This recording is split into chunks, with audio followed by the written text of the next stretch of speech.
Eu vou me apresentar agora e vou explicar o que a gente está vivendo nesse quarto episódio da nossa série nova chamada Escada da Santidade.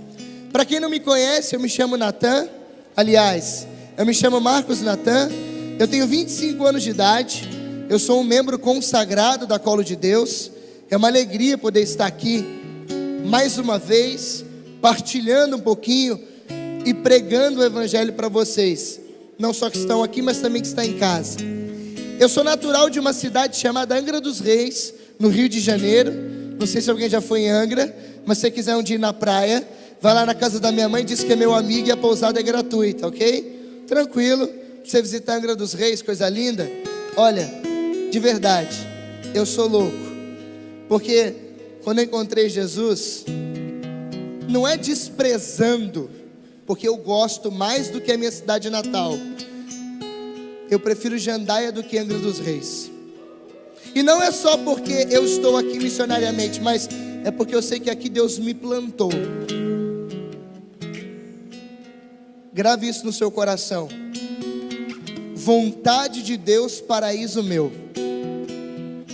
Você entendeu o que eu falei? Você que está em casa entendeu? A vontade de Deus tem que ser o nosso paraíso. Por mais difícil que pareça ser, a vontade de Deus é o nosso paraíso. Vamos lá. Eu sou casado com a Elisa, gente. Pelo amor de Deus, hoje eu completo 3 meses de casado. Uma salva de palmas. Minha linda esposa. Eu te amo, Elisa, eu te amo. Te amo muito, você é minha rainha.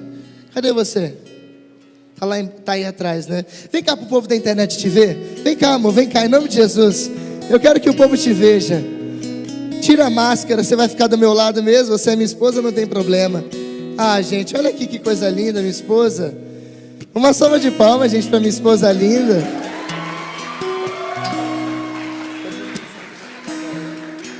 Obrigado, amor, pode voltar, viu? Vamos lá, para a gente não perder tempo, porque o tempo é curto. Abra sua Bíblia em Mateus capítulo 6.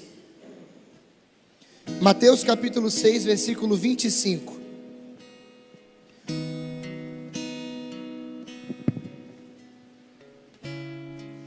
Mateus capítulo 6, versículo 25.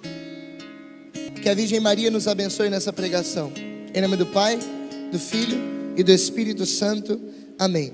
O texto diz assim: preste atenção no que eu vou ler, porque isso aqui vai ser a alma da pregação, embora eu não vou falar do texto propriamente dito. Vamos lá. O título é Confiança em Deus. Está escrito assim: portanto, eis que vos digo, não vos preocupeis por vossa vida, pelo que comereis, nem por vosso corpo, pelo que vestireis. A vida não é mais do que o alimento, e o corpo não é mais do que as vestes. Olhai as aves do céu, não semeiam, nem ceifam, nem recolhem nos celeiros, e o vosso Pai Celeste as alimenta. Não valeis muito mais do que elas? Qual de vós, por mais que se esforce, pode acrescentar um só dia à duração de sua vida? E por que vos inquietais com as vossas vestes? Considerai como crescem os lírios do campo, não trabalham, não fiam. Entretanto eu vos digo que o próprio Salomão, no auge da sua glória, não se vestiu como um deles. Se Deus veste assim as ervas do campo, que hoje cresce e amanhã será lançado ao fogo, quanto mais vós, homens de pouca fé. Não vos aflinjais, nem digais: que comeremos, que beberemos, como nos vestiremos? São os pagãos que se preocupam com tudo isso. Ora, vosso Pai Celeste sabe o que necessitais, e sabeis que necessitais de tudo isso. Portanto, buscai em primeiro lugar o reino de Deus e a sua justiça, e todas essas coisas vos serão dadas por acréscimo. Não vos preocupeis, pois com o dia de amanhã terá suas próprias preocupações. A cada dia basta o seu cuidado. Palavra da salvação. Vamos aplaudir a palavra de Deus.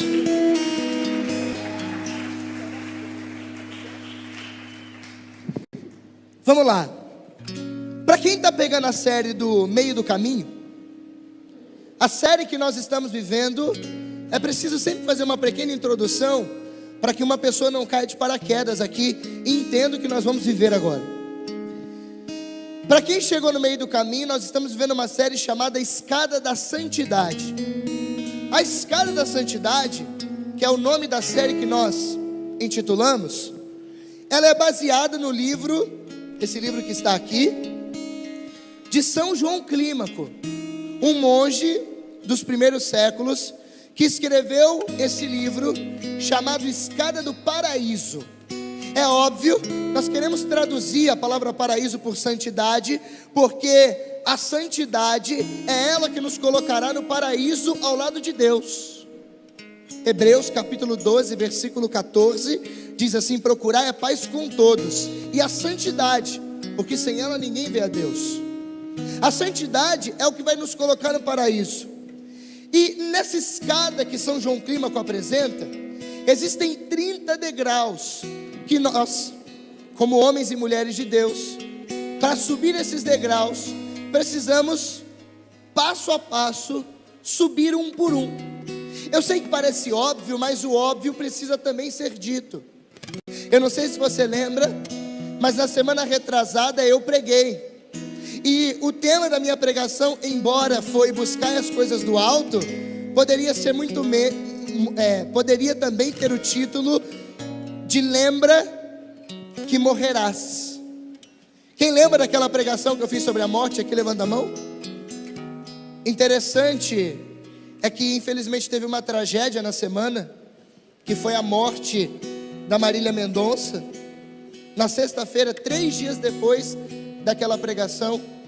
E quem talvez, eu pelo menos lembrei da pregação que nós fizemos aqui na terça-feira, uma pessoa me mandou mensagem dizendo: Natan, agora que eu percebi que a Marília morreu, eu não consigo parar de pensar naquela pregação. Porque de fato, se nós sabemos que vamos morrer a todo momento, a gente não vive uma vida de qualquer forma. Hoje nós vamos subir mais 5 degraus. E esses 5 degraus que nós vamos subir é do número 16 até o número 20. Mais 5 degraus, porque a Priscila subiu do 10 ao 15, do 11 ao 15 na semana passada. Amém? O primeiro degrau, eu vou ter que traduzir muito, porque à medida que a gente vai subir na escada, fica mais complicado de entender. E não é porque a linguagem de São João Clímaco é difícil, mas é porque os termos, talvez, eles não são tão familiares a nós. O início você vai ver que é, mas depois vai ficar complicado e eu vou traduzir para a gente. Degrau de número 16. O degrau da avareza. Interessante aqui, falar de avareza no século 21 é uma coisa complicada. Porque hoje em dia parece que quanto mais as pessoas têm, mais elas querem ter. Interessante é que João Clímaco ele diz assim, de que a avareza ela surge pela falsa necessidade de algo. É onde nós queremos ter porque queremos ter. E é por isso que eu gostaria de falar que essa pregação, o tema dela é ser mais do que ter. Porque de fato, se nós enquanto colo de Deus, mas também nós enquanto cristãos, queremos alcançar a santidade e entrar no paraíso, nós precisamos estar o quê? Afastado dos pecados capitais, ou de tudo aquilo que nos prende no caminho da santidade. E lembra que nós estamos numa escada. E sabe o que é interessante? É que não dá para subir escada de forma tranquila se você estiver carregando uma mochila. ou se você estiver amarrado pelas pernas. E a avareza, infelizmente, é um mal, não só do tempo de João Clímaco, mas sobretudo um mal do século 21. Você quer que eu te prove? Hoje todo mundo quer fazer 6 em 7. Hoje todo mundo quer fazer 7 em 1. Alguém aí não sabe o que é isso? Eu vou te explicar.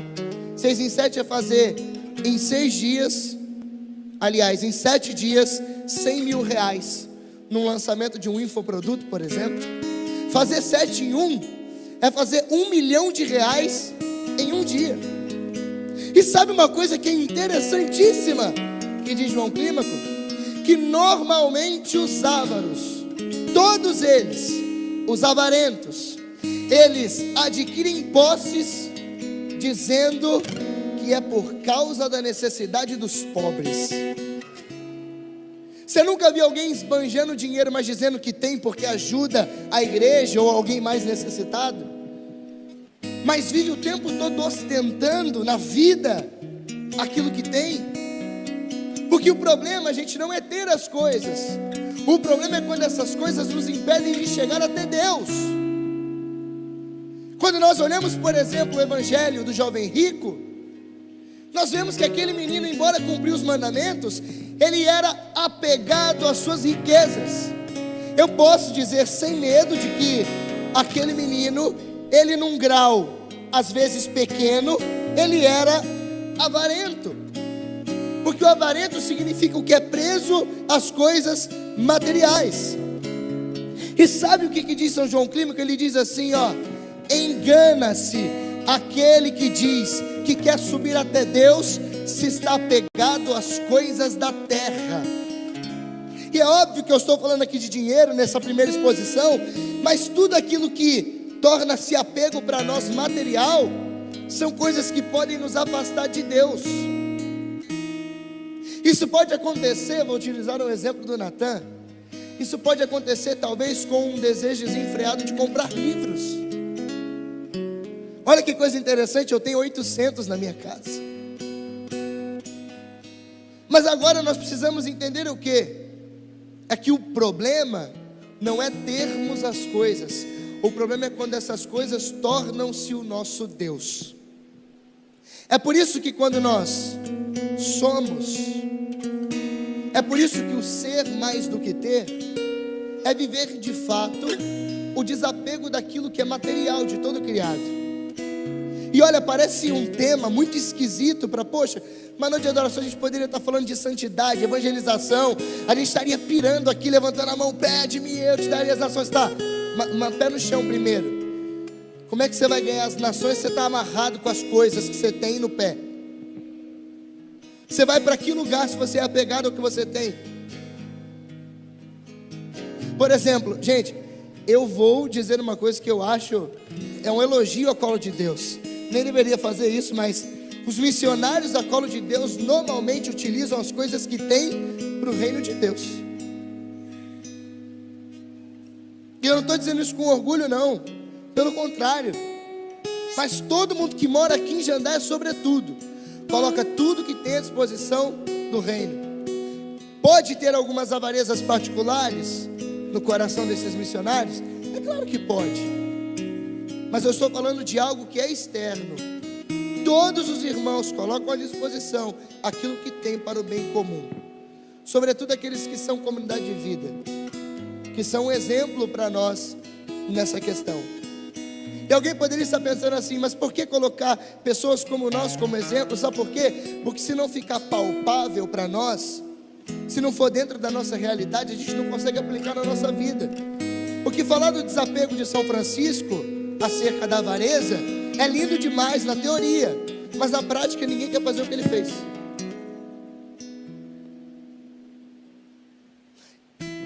Então o degrau de número 16, o 16º degrau, é o degrau da avareza. E eu quero repetir aqui o que disse São João Clímaco. Engana-se aquele que diz que vai subir a Deus, mas está amarrado às coisas dessa terra. Engana-se. 17º degrau da pobreza que conduz ao céu. Que conduz ao céu. Bom, que pobreza é essa, Natan?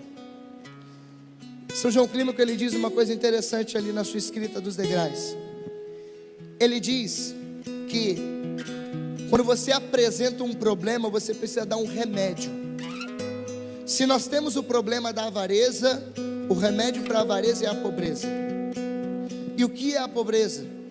Para São João Clímaco e para nós aqui, para continuarmos subindo os degraus da escada de santidade, é justamente ter uma confiança em Deus inabalável. A virtude da pobreza, ela está ligada à virtude da fé, porque quem é pobre, espera em Deus. Quem é pobre não tem quem esperar. E olha uma coisa interessante aqui, ó, é que aquele que é pobre alcança as coisas do céu porque só pode receber algo de Deus. E a coisa mais bonita é que quem é pobre de verdade, e quando fala pobre, São João Clímaco, é óbvio que na realidade dele de monge é pobre materialmente, mas a nossa realidade de batizados é pobre de espírito. É o que Jesus ensinou no Evangelho de Mateus capítulo 5. Quando nós somos pobres, nós só recebemos de Deus. E ele diz assim, ó: quem não experimenta o céu pela pobreza, infelizmente vai precisar ficar lambendo e se deleitando nas coisas da terra. Aí eu vou te fazer uma pergunta agora, que isso pode talvez mexer com o seu coração. Para pensar 10 segundos. Você se deleita demais com as coisas do mundo? Você se abandona demais àquilo que o mundo te oferece? Isso talvez é um sinal de uma falta de pobreza, porque o pobre experimenta de Deus e não tem necessidade de outras coisas. Se a gente pudesse fazer aqui uma comparação, eu diria o seguinte: como você tem utilizado o seu tempo?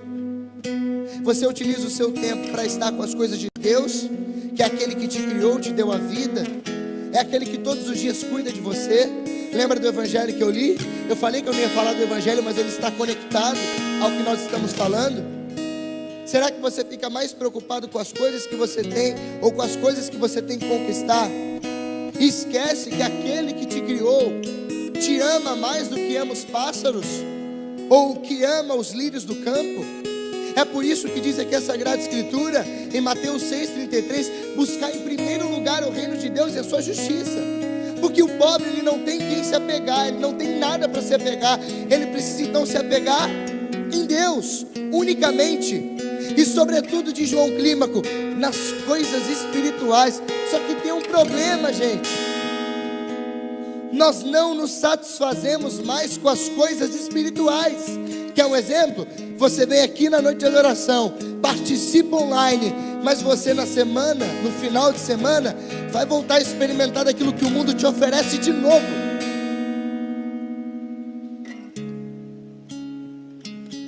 Então, na verdade, você não experimentou das coisas espirituais.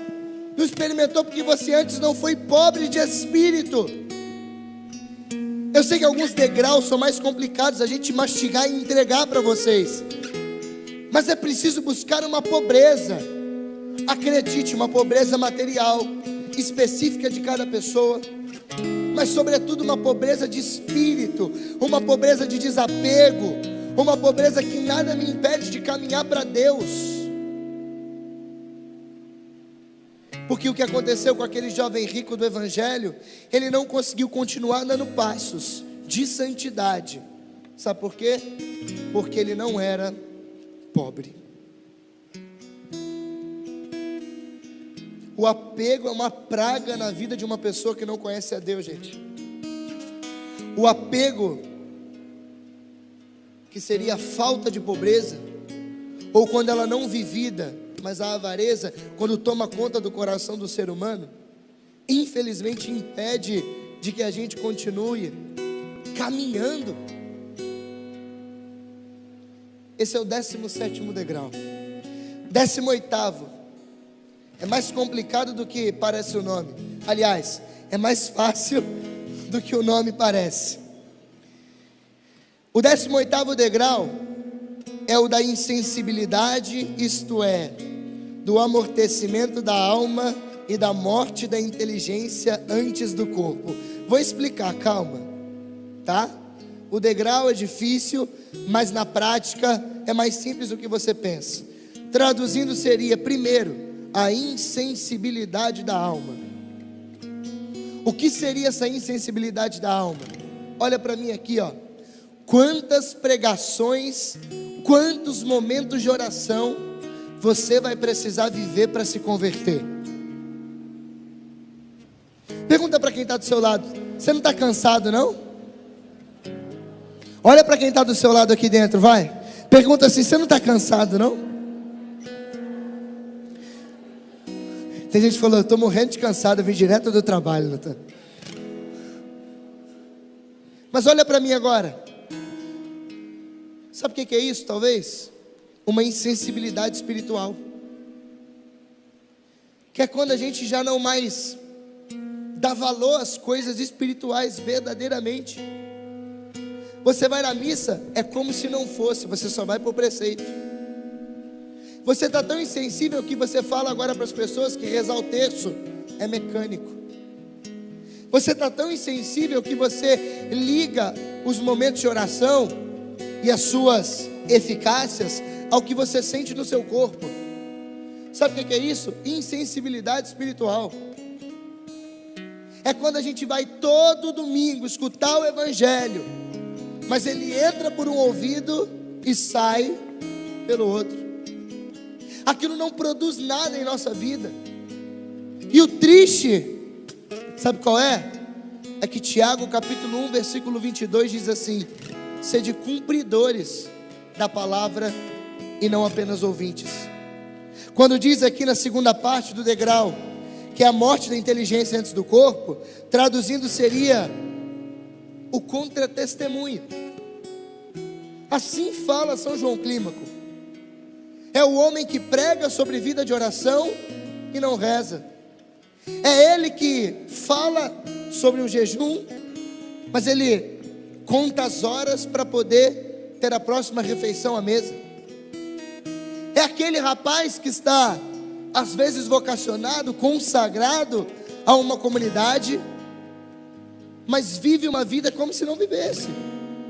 É uma pessoa que diz conhecer a Jesus, mas a sua vida é como a vida de um pagão. A morte da inteligência é o contra-testemunho, gente. Por que você fica tão preocupado com aquilo que é material, se a palavra de Deus disse aqui, ó: buscar em primeiro lugar o reino de Deus e a sua justiça, e todas essas coisas que vocês se preocupam serão dadas por acréscimo. A morte da inteligência é verdadeiramente isso, é o contra-testemunho. É claro que talvez um degrau mais difícil como esse de aprofundar é o que precisa talvez mais tocar a nossa vida agora. Porque para pensar, é um degrau que está falando de uma insensibilidade, de um contra-testemunho. Talvez aqui, ó, acorda. Talvez é Deus dizendo assim para você: olha como está a sua vida. Você vive como um vivo, mas é como se você estivesse morto. As palavras de Deus, elas não tocam mais os filhos de Deus. Eles escutam músicas de Deus, escutam a palavra de Deus, pregações de Deus como essa, mas é como se não escutassem. Porque quando a gente sair por aquela porta, ou você clicar no botão para fechar o seu YouTube, ou desligar a sua televisão, sabe o que vai acontecer? Você vai esquecer de tudo que nós falamos aqui. Você vai esquecer. Olha só que frase dolorosa de Santo Agostinho.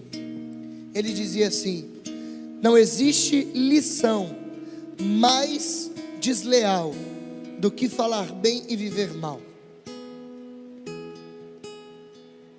Justamente no tocante ao contra-testemunho. Então o que nós aprendemos com esse degrau essa escada da santidade que está nos fazendo a passos devagar, é claro, a passos curtos, crescer, é começar a ver se a nossa vida tem sido exemplo ou não. Sabe o que a palavra de Deus diz em Romanos? Diz assim: que brilhe a vossa luz diante dos homens, para que eles, vendo as vossas boas obras, eles glorifiquem o vosso Pai que está nos céus. Não adianta nós consumirmos conteúdo cristão o dia inteiro, conteúdo católico o dia inteiro, se basta nós fecharmos a tela, o aplicativo ou a porta, e a gente se esquecer de tudo que a gente viveu. Você nunca parou para se perguntar, não? Cara, por que eu não mudo? Gente, pelo amor de Deus, essa pergunta também é para mim, tá? Que eu estou fazendo uma pregação. Não acho que eu sou aqui aquele que ensina e não tem nada que aprender. Não, essa pregação é para mim. Será que a gente não pergunta, por quê? Por que eu não mudo? Eu falo que vou rezar todo dia, não rezo. Eu falo que vou ler a Bíblia aí, tá lá mofando. Eu até comprei aquela bonita da Colo de Deus. Fica ligado em semana que vem. Eu falei uma coisinha aqui, se alguém pegou, pegou. Mas eu até comprei uma Bíblia da Colo de Deus. E cara, tá na parada até hoje. Você só colocou o seu nome. Olha para mim aqui, ó. Isso não te preocupa, não? Olha, me preocupa muito. Me preocupa muito. Tirando um livro de pesquisa, eu fico chateado de comprar um livro e não ler. Quem já comprou um livro aqui e não leu? Levanta a mão. Ai, que alegria. Obrigado, Senhor. Não estou sozinho aqui. Se você em casa também fez isso, coloca aí nos comentários, por favor. Você não fica preocupado, não? Você jogou seu dinheiro fora. Tudo bem, eu comprei um dicionário bíblico, ok. Eu vou pesquisar o que me interessa. Mas cara, não dá tristeza? Você para para pensar. O último livro que você comprou e não leu. Para pensar. Que merda, não é verdade? Não, na moral, olha para mim. Que tristeza. Não dá até uma... Poxa, velho. Que coisa ruim, né? Quem é que já comprou um curso e não viu até o final? Levanta a mão. Caraca, dinheiro jogado fora, velho. É ou não é verdade? Eu sei que é. Eu sei. Porque você compra falando assim, cara, eu vou até o final. Eu comprei lá o, sei lá, eu não vou dar marketing, propaganda para ninguém aqui, mas, sei lá, eu comprei o curso da Colo de Deus para aprender a ministrar teatro igual o Mateus, fazer uma peça na minha cidade. Eu quero fazer lá um musical. Tá, mas você só assistiu 3 aulas. 3 aulas, o curso tem 20. Claro, isso aqui é hipotético, mas você entendeu, cara? Não dá uma tristeza? Aí a pergunta de São João Clímaco para esse degrau é: você não tem vergonha, não? Ei, Natan, você não tem vergonha, não, de você ler a Bíblia, pregar para os outros e não mudar de vida? Você falar de vida espiritual e ainda não ser santo? Evangelizar. Quem gosta de evangelizar aqui as nações? Você quer evangelizar porque as pessoas se convertam, sim ou não? Eu também vou responder, porque eu também quero, tá bom? De novo, quem quer, levanta a mão. Diga aleluia. Eu vou dizer a frase e você completa. Pede-me e eu te darei. Não, de novo, pede-me e eu te darei. Mas eu quero levar as nações para os outros, mas se a nação de Deus ainda nem está dentro de mim.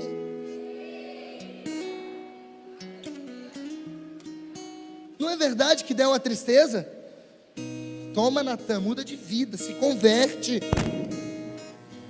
Eu já li a Bíblia inteira 2 vezes e não mudei de vida. Eu estou pior que você, que talvez só lê os evangelhos. Eu deveria já ser santo então.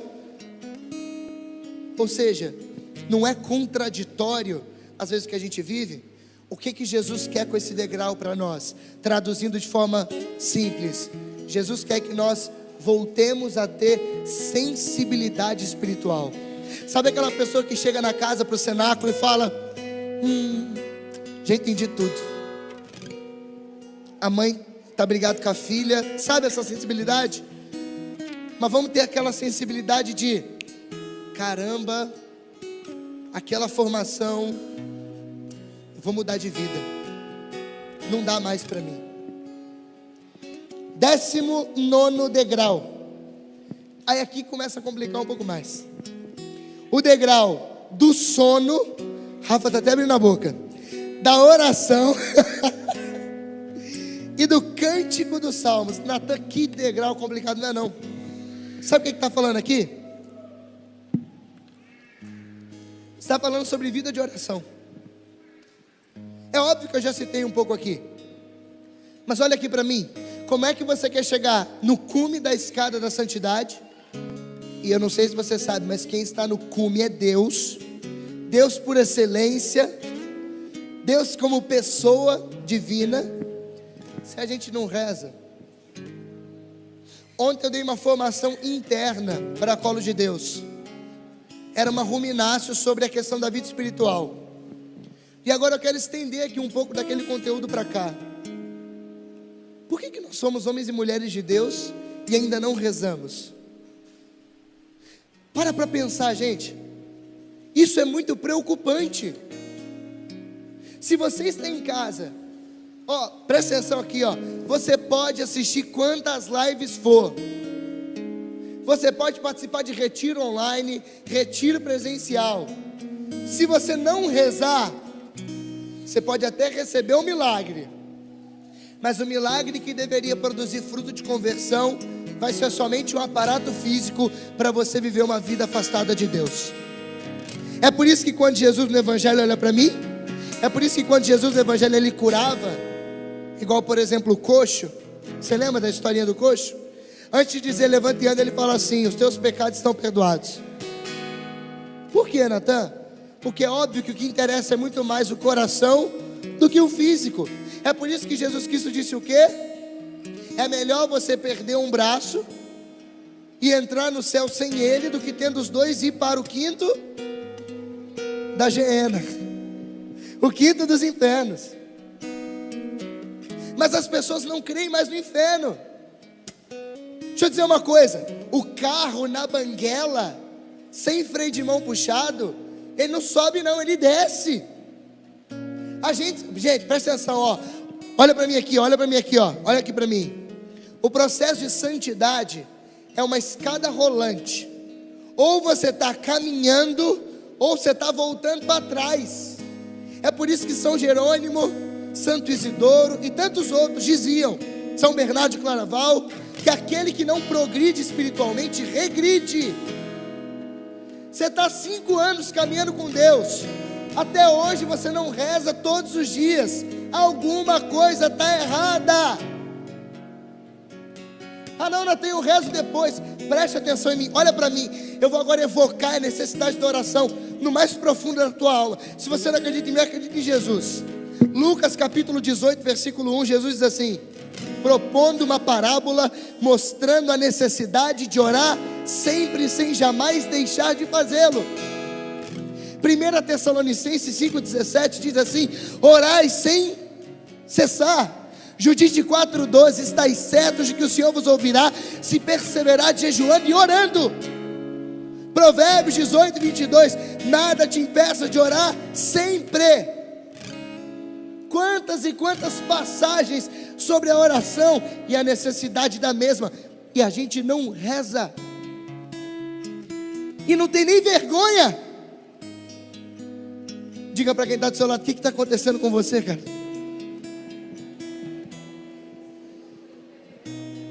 Aí você olha para mim, olha para mim aqui, aí você quer que a sua vida mude de que jeito, abençoado? O degrau é do sono, da oração e do cântico, dos salmos. É tipo a oração 2 vezes, né, de Santo Agostinho. Tá, olha para mim. Dizia São Jerônimo a sua discípula Santa Eustóquia: nunca permita que o sono te surpreenda sem a Sagrada Escritura na mão. O sono é um atributo físico para descansarmos, óbvio, que nos rouba de Deus. São José Maria Escrivá, eu vou falar isso aqui porque isso aqui, está mexendo muito com a minha alma. Minha esposa que está aqui sabe. Eu tenho lutado, eu tenho muita dificuldade de acordar, mas eu odeio acordar tarde. Odeio. Todos os dias eu ponho despertador. Sabe por quê? Porque eu aprendi que se você quer ser um homem de Deus, um homem santo, você não pode dormir até a hora que você acorda. Sabe aquela pessoa, que hora você vai acordar amanhã? Eu vou acordar na hora que meu olho abrir. Isso não é atitude, desculpa. A gente está numa escada de santidade.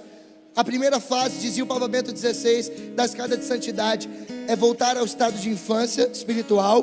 E a segunda fase, que é já via iluminativa, é vencer as paixões, ok? Amém ou não? Está preparado porque eu vou falar sim ou não?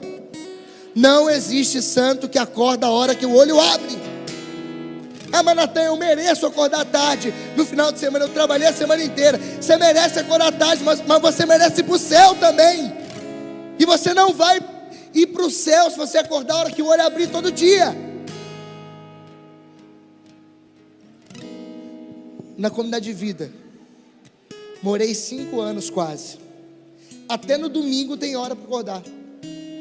Por quê? Porque não se faz santo que é movido pelas paixões. Mas Natan, eu preciso descansar. Tudo bem, eu não estou falando que você não pode descansar. Esse aqui não é o detalhe. Mas é quando você acredita que o sono... não, mas... gente, é o sono que nos tira da oração. Começa a rezar o texto. Terceira Ave Maria do Ângelus. Ave Maria, cheia de graça. Estou mentindo, sim ou não? Não estou mentindo. Mas é porque você sempre se deixa talvez vencer pelo sono. É por isso que na hora de fazer o que tem que fazer, a gente não faz. Olha, eu posso te dar um conselho? Posso sim ou não? Falei de oração, não falei? Não diz que você vai rezar no final do dia. Não diz. Não diz. Aprende a acordar. Eu estou rezando o texto da providência todo dia lá no Sagrado Colo de Deus. E tem gente que está rezando há muito tempo e até hoje não conseguiu um emprego. Eu fiz um propósito com eles. A gente vai acordar meia hora antes do horário que a gente costuma acordar. Se você não tem horário, você vai começar a acordar num horário que você vai escolher, tá? Você vai todo dia entregar currículo ou enviar por e-mail e vai rezar aqui todo dia para Deus te abençoar. Porque parece frase clichê de avó e de pai e mãe, que Deus ajuda quem cedo madruga, mas é verdade. Gente, é uma experiência minha. Se eu não rezo de manhã cedo, dificilmente eu tenho disposição para rezar bem à tarde ou à noite. Dificilmente. Porque de dia você trabalha aqui no galpão de 9 da manhã até 7 da noite. Tem que estar o tempo todo ativo, acordado, disponível. Seja você no seu trabalho, talvez a sua carga horária mude, mas você não vai morrer por acordar meia hora antes. Mas se a gente quer crescer na santidade, a gente precisa fazer alguma coisa. Faz um compromisso, nunca mais acorde a hora que o seu olho abrir. Posso dizer uma coisa? Homem de Deus não acorda meio-dia não, tá? Eu acordo meio-dia. Ô irmão, tem alguma coisa errada. Eu não sei que escada que você está subindo, mas não é da santidade. E sabe o que é interessante falar isso aqui? Olha para mim, porque toca a todos nós que estamos aqui. Deixa eu te perguntar uma coisa, você vai ter filho, não vai? Sim ou não? Quem é que vai ser mãe? Levanta a mão, as futuras mamães aí. Glória a Deus, coisa linda. Coisa linda, não é verdade? Lindo demais. Deixa eu te perguntar. Por exemplo, a minha cunhada, ela teve gêmeos. Tinha que amamentar de quantas horas? 2 em 2 horas, né? As 2 bebê. Aí 2 horas era o peito e 2 horas a mamadeira. Pergunte para mim, As meninas, depois de 1 ano e pouquinho, estão saudáveis, sim ou não? Estão. Sabe por que estão? Porque a mãe acordou para poder dar de mamar. Você vai deixar seu filho com fome de noite, sendo que nos primeiros meses você tem que acordar de madrugada?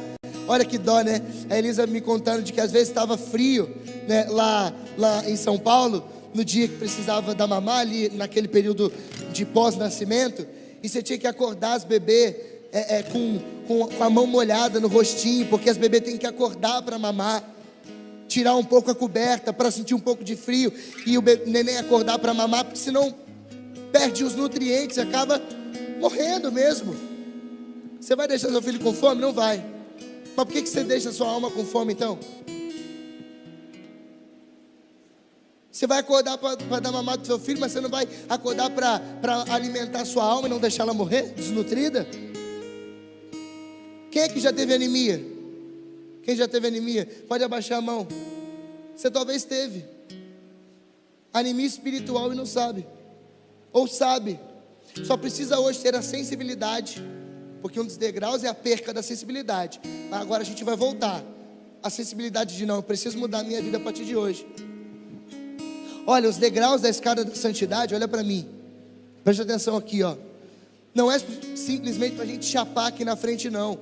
Mas é para a gente tomar consciência de que ser santo não é tão fácil como é pintado na internet, não. Você pode ter um canal muito bonito, falar muito bem, só que a vida prática é uma vida de violência.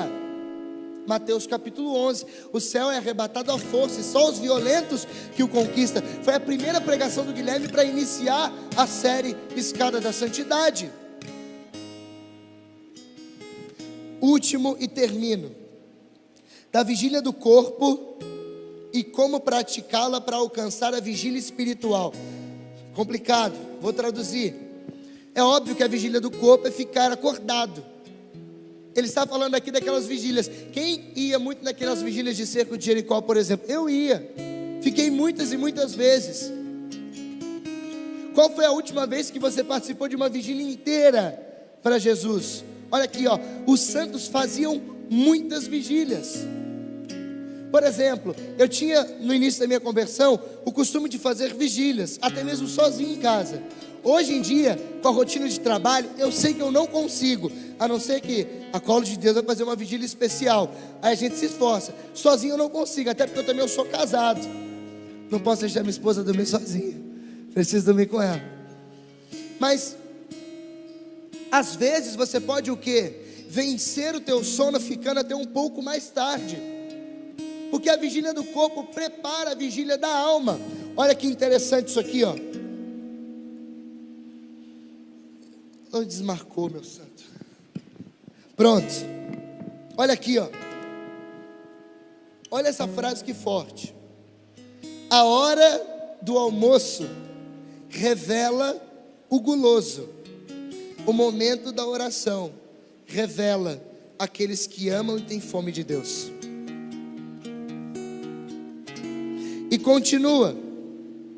Diante da farta mesa, o primeiro dança, ou seja, o guloso, e o outro se acarranca, no sentido de beber das coisas espirituais, de agarrar. E por último, é aqui que eu quero falar um pouquinho disso daqui e já termino. O agricultor, ele obtém a fortuna, ou seja, um agricultor bem sucedido, ele obtém a sua riqueza quando ele cuida da eira, do campo e do lagar. O lagar é aquele buraco no chão, você bota a uva e pisa a uva e sai o vinho, ok? E diz aqui: mas a riqueza e o conhecimento dos monges, dos batizados, são adquiridos nas tardes e nas noites de oração, de estudo e atividade espiritual. Olha aqui para mim. Conhece um médico bem sucedido? Dificilmente ele não perdeu noites de sono. Conhece um pregador de verdade? Dificilmente ele também não perdeu noites de sono. Deixou de ir a cinemas, a shoppings. É claro que eu estou falando de uma experiência pessoal. Quantas vezes eu deixei de sair com os meus amigos para ler Bíblia? Quantas vezes?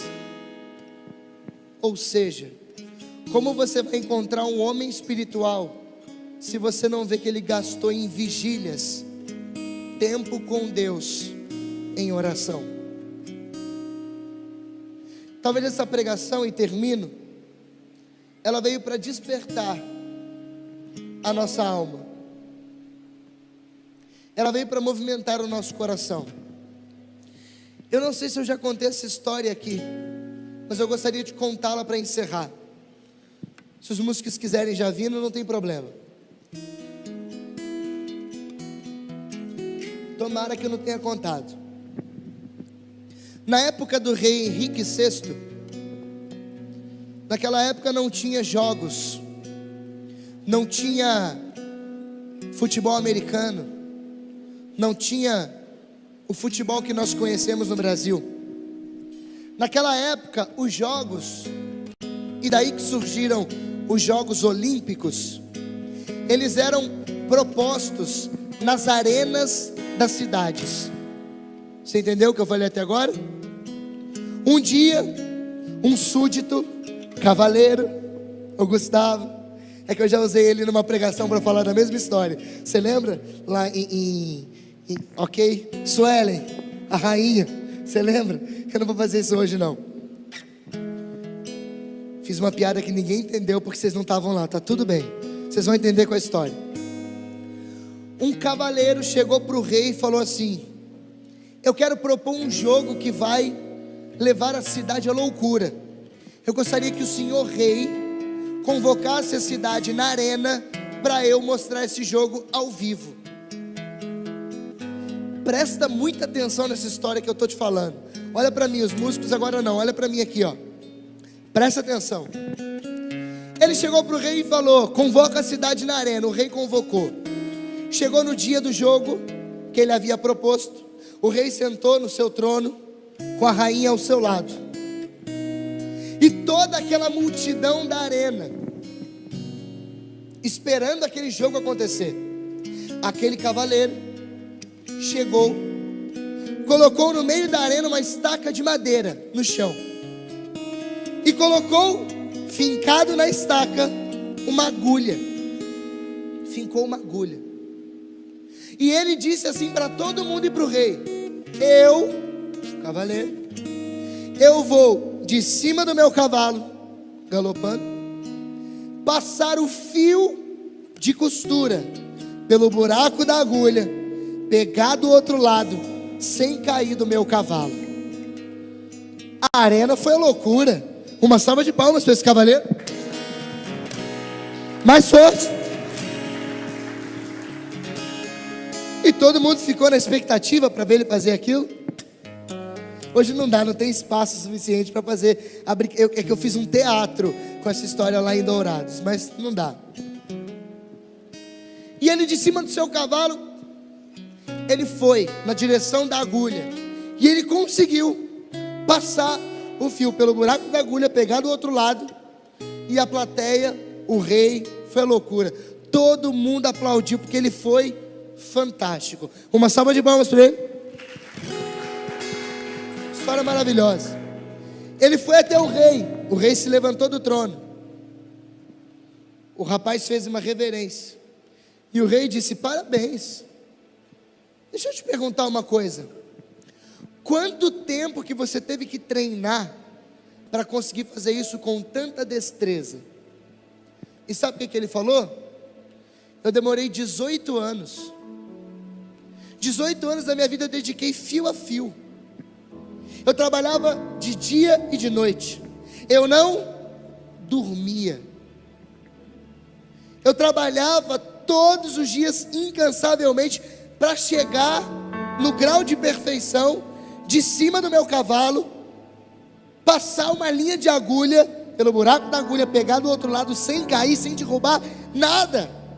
O rei, 18 anos, 18 anos, eu troquei de cavalo mais de 2.000 vezes, porque os cavalos não aguentavam, de tanto esforço, porque eu quase não dormia treinando aquilo. E o rei, 18 anos? É. E ele pensou que o rei fosse dar alguma condolência. O rei falou assim: então, já que você ficou 18 anos fazendo algo inútil, agora você vai ficar 18 anos na prisão, porque você perdeu 18 anos da sua vida enquanto você poderia estar me servindo. Quer a moral da história?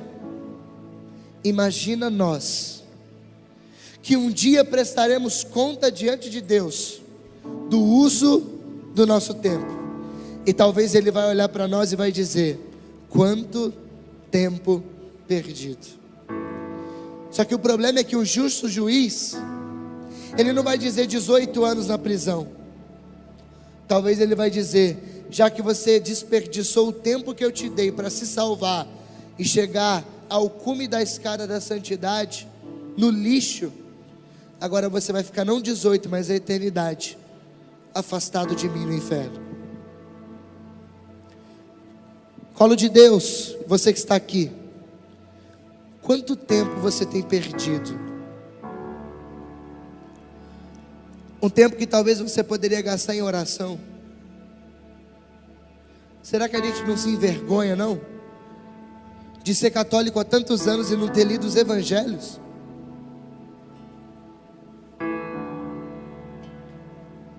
É sério. Que a falta de sensibilidade que João Clímaco falou não exista mais aqui dentro, mas que nós sejamos sensíveis ao que Deus está falando a nós hoje, e não vivamos mais a mesma vida. E não se esqueça de que nós vamos morrer. E o interessante é que isso pode ser daqui a pouco, né? É claro que é interessante, sabe por quê?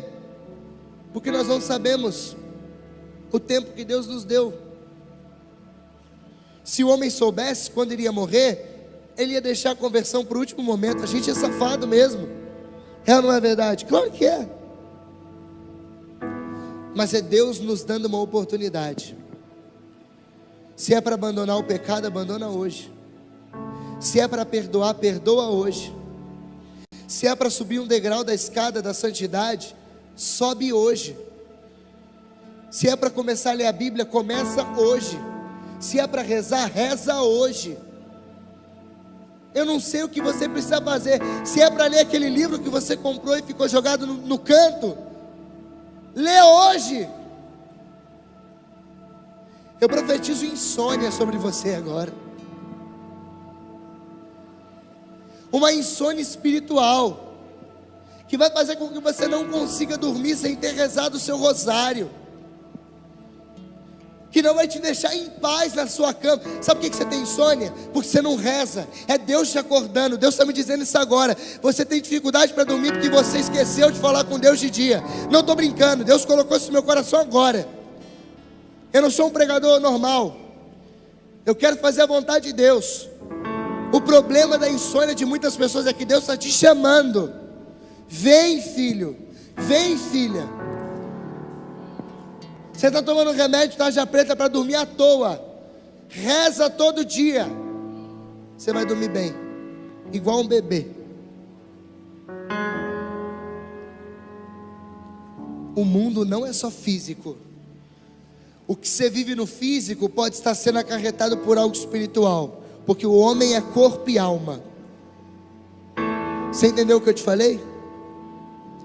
Não estou profetizando uma desgraça, a insônia. Não. Você entendeu o que eu falei, sim ou não? Glória a Deus.